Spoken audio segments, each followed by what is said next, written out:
Novena Santo Pio hari ke-6 dengan tema penderitaan. Bacaan hari ini diambil dari Injil Markus bab 8 ayat 31 sampai 32, dilanjutkan 34 sampai 35. Kemudian mulailah Yesus mengajarkan kepada mereka bahwa anak manusia harus menanggung banyak penderitaan dan ditolak oleh tua-tua, imam-imam kepala dan ahli-ahli Taurat, lalu dibunuh dan bangkit sesudah 3 hari. Hal ini dikatakannya dengan terus terang. Tetapi Petrus menarik Yesus ke samping dan menegur dia. Lalu Yesus memanggil orang banyak dan murid-muridnya dan berkata kepada mereka, "Setiap orang yang mau mengikut aku, ia harus menyangkal dirinya, memikul salibnya, dan mengikuti aku. Karena siapa yang mau menyelamatkan nyawanya, ia akan kehilangan nyawanya. Tetapi barang siapa kehilangan nyawanya karena aku dan karena Injil, ia akan menyelamatkannya."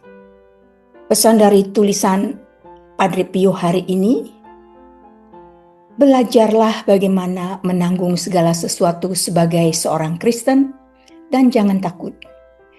Tidak ada penderitaan karena sekecil apapun kelihatannya yang tidak akan bermanfaat dalam kehidupan kekal. Engkau menderita bersama dan untuk Yesus. Yakinlah akan hal ini. Dan dari pihak Tuhan, aku mohon engkau untuk berdamai. Yesus sendiri ada di lubuk hatimu ketika engkau menderita.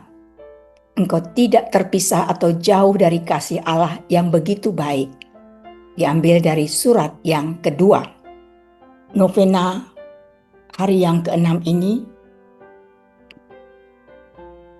sebagai refleksi dari pesan Padre Pio dari suratnya yang kedua. Padre Pio menegaskan bahwa tidak ada penderitaan yang sia-sia bila dipersatukan dengan Kristus. Bahkan penderitaan yang kecil sekalipun bila dijalani dengan iman akan menjadi berharga di hadapan Allah. Padre Pio mengingatkan kita untuk menanggung penderitaan sebagai seorang Kristen. Artinya dengan iman, harapan, dan kasih, bukan dengan keputusasaan.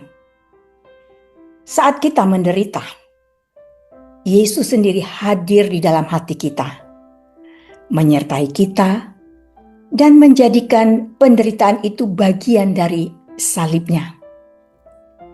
Dengan demikian, penderitaan kita menjadi jalan menuju kesatuan dengan Kristus dan bekal untuk kehidupan kekal. Pesan ini mengajarkan kita untuk tidak takut pada penderitaan, melainkan memandangnya sebagai kesempatan untuk semakin dekat dengan Yesus. Kadang kita merasa sendirian saat menderita. Tetapi sebenarnya Kristus hadir di dalam hati kita, menopang dan memeluk kita. Bila kita mampu berdamai dengan penderitaan, kita akan menemukan kedamaian batin. Karena kita tahu penderitaan itu bukan hukuman, melainkan jalan keselamatan dan kasih. Seperti Padre Pio sendiri yang hidup dalam penderitaan fisik dan rohani, ia tetap melihat penderitaan itu sebagai cara Tuhan membentuk jiwanya agar semakin serupa dengan Kristus.